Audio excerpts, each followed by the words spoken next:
time to really enjoy the great outdoors, and that means getting off of the asphalt and onto the trails. The dirt, the rock, the mud, and the grime. And for my first dedicated trail running shoe, I've given that honor to the Saucony Peregrine 13, a fun, fast, simple, and trusty companion off-road.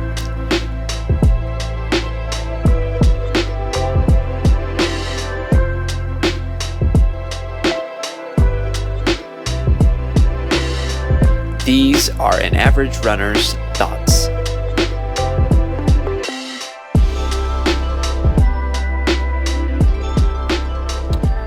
Hey guys, what's going on? My name is Chris. I'm a YouTuber that likes to talk about running and running shoes, and today we are going to talk about a trail shoe, the Saucony Peregrine 13.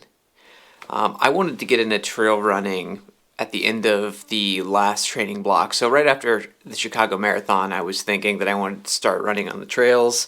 More so just to kind of like switch it up, try to find something else that was exciting when it came to running.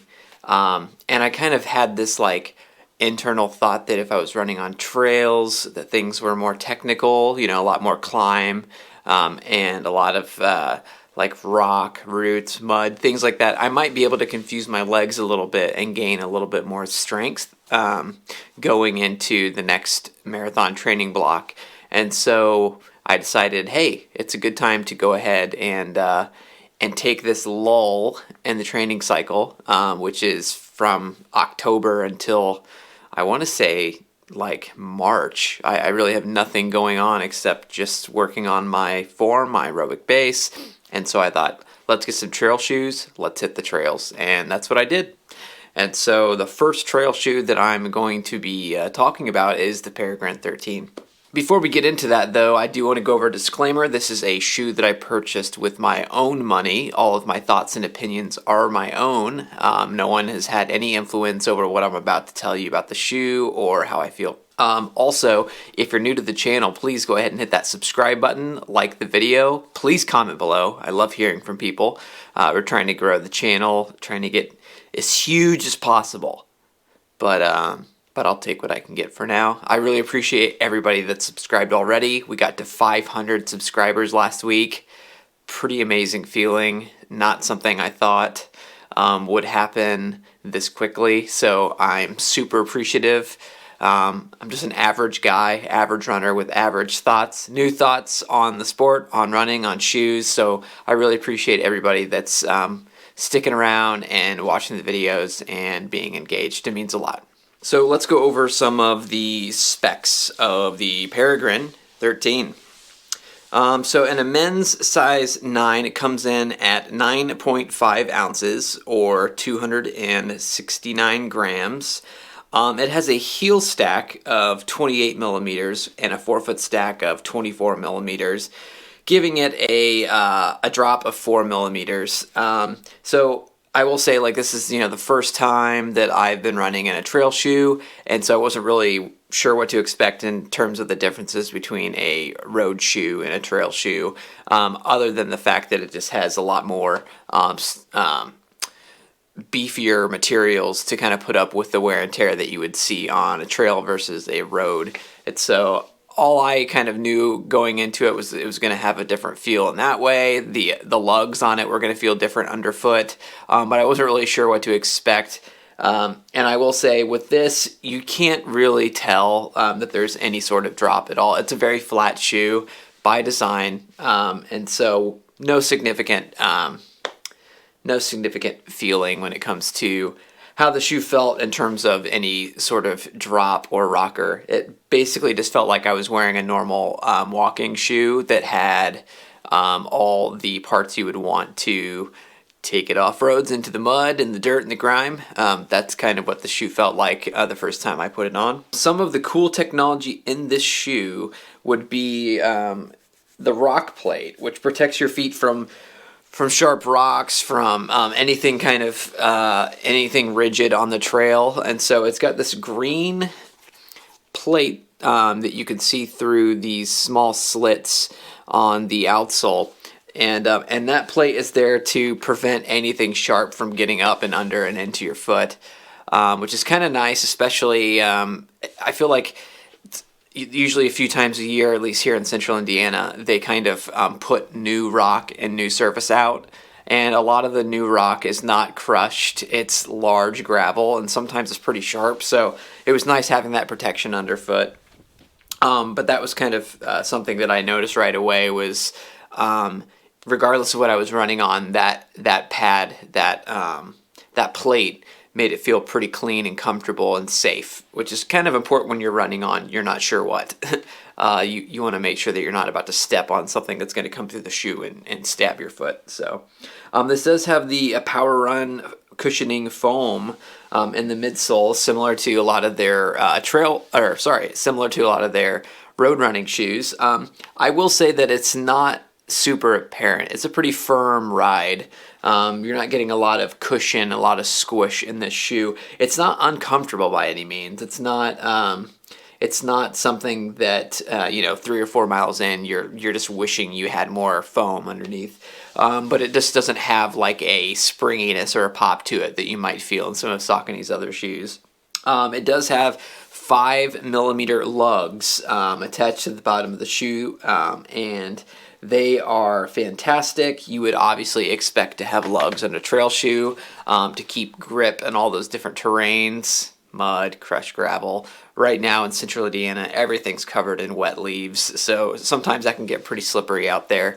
And these had great traction on all surfaces, including some just regular road running. I run in a park called Cool Creek that's kind of a mixture of both trails and just normal roads, and so you kind of get on and off of both throughout, and even with those lugs, it still felt pretty good to run on those surfaces. Again, a pretty flat shoe, so there wasn't a lot of like excitement on the road running, but it was still not uncomfortable. On the outsole, this also has the Power Track, which is the kind of rubber that is used on those lugs.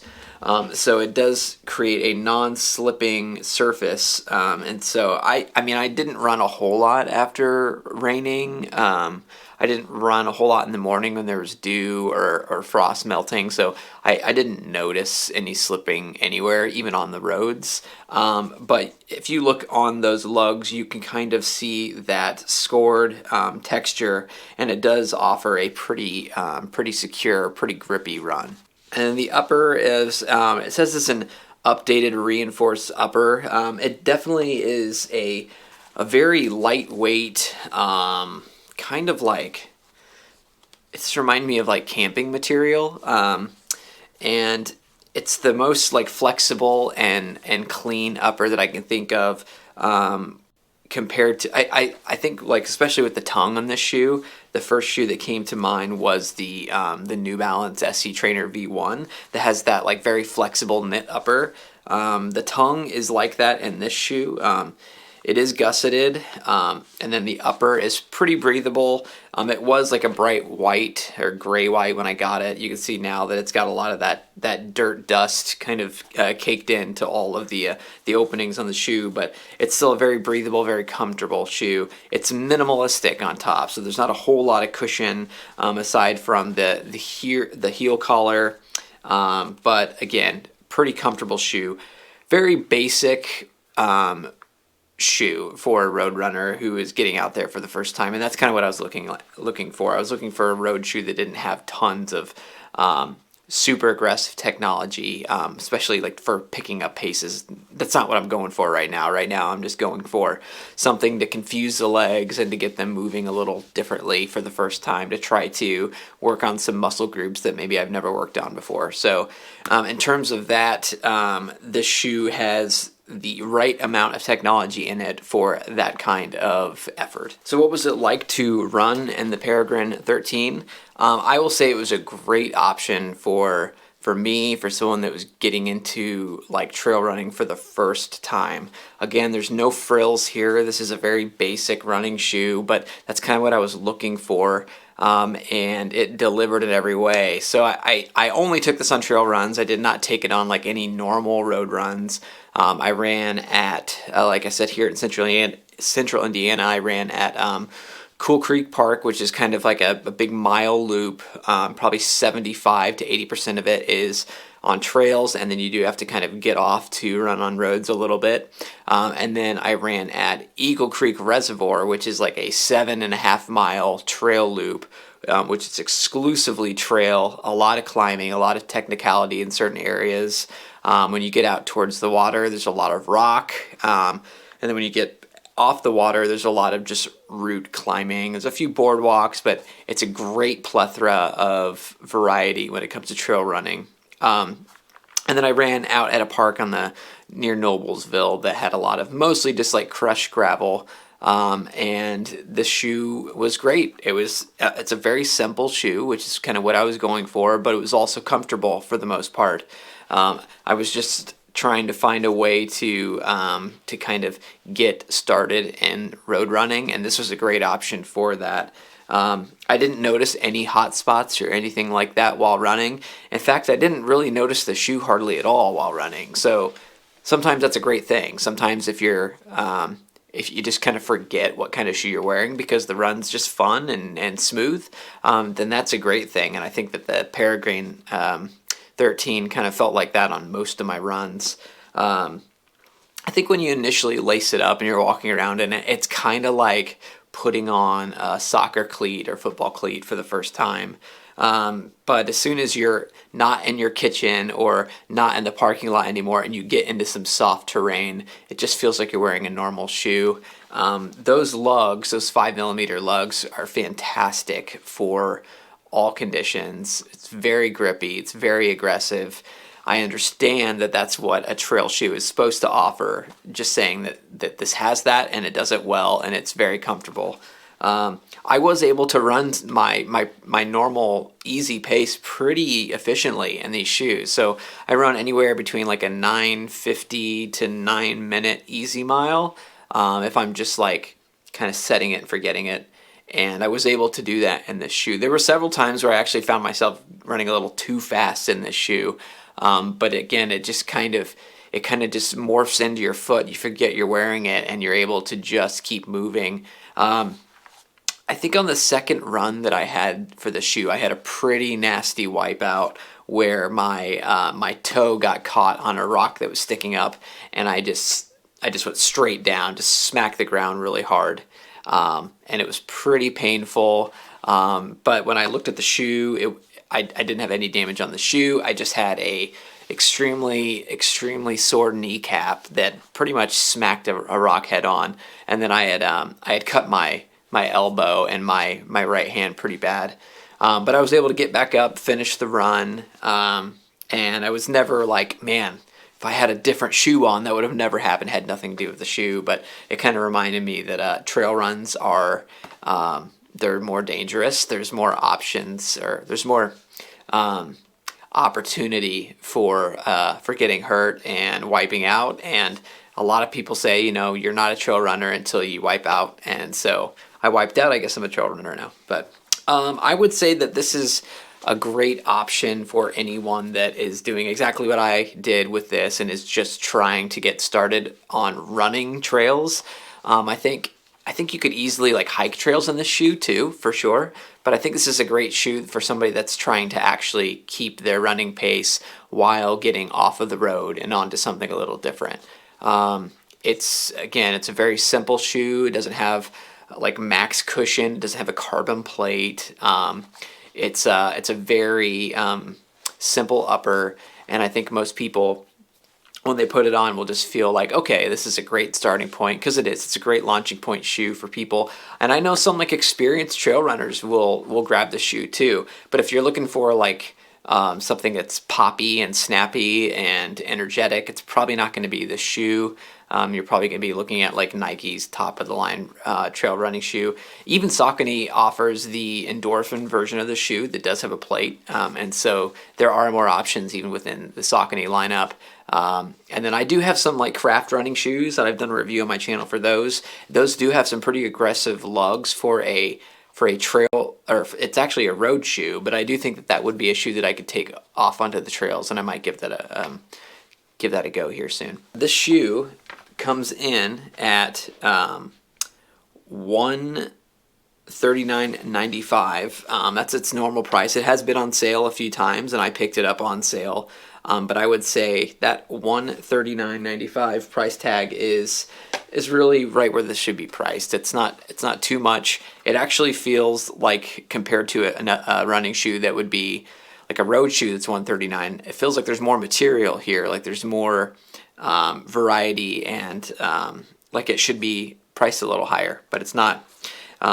And so I think it's a great price point for people who are trying to pick it up.